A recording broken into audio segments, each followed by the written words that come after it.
예, 서울중앙지방법원에서 근무하고 있는 김영현 판사입니다. 그 시간 관계상 제가 궁금했던 부분으로 직접 들어가서 말씀드리겠습니다.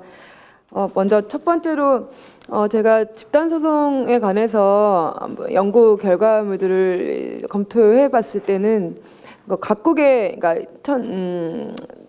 각국의 제도 속에 치중하는 경향이 있었던 것 같습니다. 그래서 실제적으로 입법 과정에서는 현실적으로 필요하다라는 것만으로 그 도입 여부에 관한 논의를 뛰어넘을 수 없기 때문에 구체적으로 각국에서 어느 수준으로 집단 소송이 활성화되고 있는지 실시 건수라든지 약간 이런 실증적인 자료들이 보완이 되면 쉽게 그 입법 논의가 진행될 수 있을 거라고 생각이 들고요.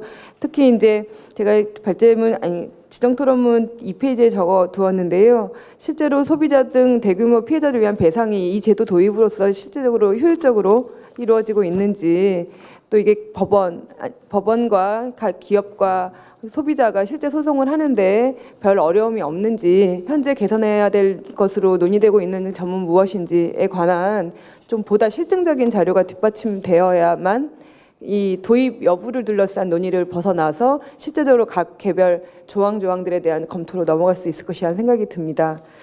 두 번째로는 그 포괄적인 집단소송법 제정 시에 각 불법행위 유형에 따른 어떤 특수성들이 포섭될 수 있는가에 대해서는 다른 토론자들께서 말씀해 주셨기 때문에 그 부분 생략을 하겠습니다.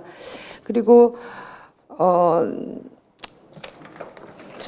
문서 제출 명령과 증거 보존에 관해서 말씀을 여러분들이 해주셨는데요.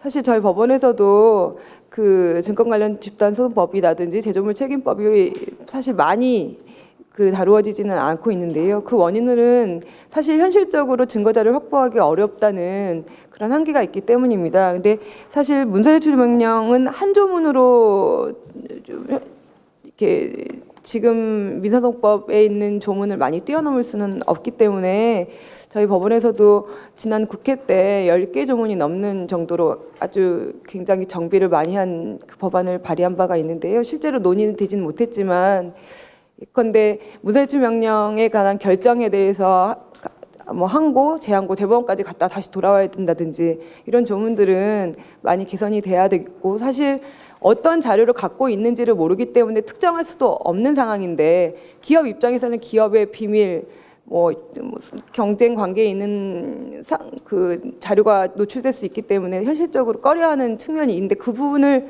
법원이 무시할 수는 없기 때문에 비밀 심리 절차의 도입이라든지 여러 가지 제도적인 보완이 필요합니다. 그래서 문서제출 명령 제도의 보완에 관해서 조금 더 논의가 돼야 될 것 같고요. 또 증거 보존과 관련해서는 이게 이제 조문 자체는 한 조문은 굉장히 쉽게 해석될 수 있는데, 그러면 소제기 전에 급박하게 취득해 놔야 되는 자료가 있을 때는 어떻게 할 것이냐는 한 조문으로 해결하기는 굉장히 어렵습니다. 그래서 이것도 지난 국회 때 법원에서 좀 발의한 안들이 있는데요. 그런 부분에 대한 논의도 거쳐서 증거 조사에 관한 어떤 메리트가 주어지지 않으면 현실적으로 제도 도입만으로 활성화돼서 지금 우리가 지향하고 있는 입법 목적을 달성하기는 어렵다는 점을 조금 더 생각하셔서 검토가 진행됐으면 좋겠습니다. 이상입니다. 예.